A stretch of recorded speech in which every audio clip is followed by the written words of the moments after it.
and the rest of us is getting bigger. Why? A common belief is that it's good for us all if a small group of people earn an enormous amount of money.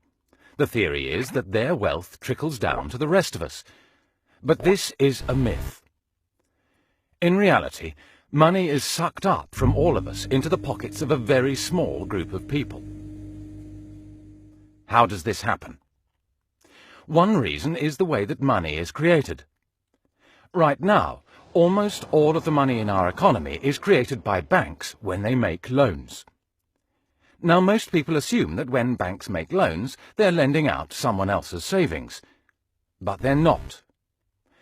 Instead, when somebody takes out a loan, banks create new money electronically by typing numbers into their account. 97% of all the money in our economy is created in this way, as people take out loans from banks.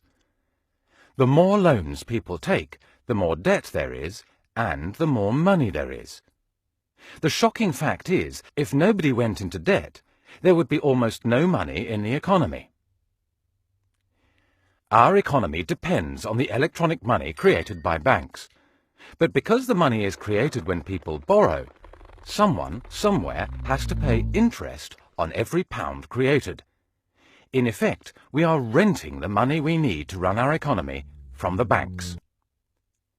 This means that in the UK alone, together we pay the banks £192 million in interest every single day. And because the debt is held mostly by the bottom 90% and wealth mostly by the top 10%, paying this interest transfers money from the bottom 90% of the population to the very top 10%. It sucks wealth and income from the rest of us up to the very lucky few.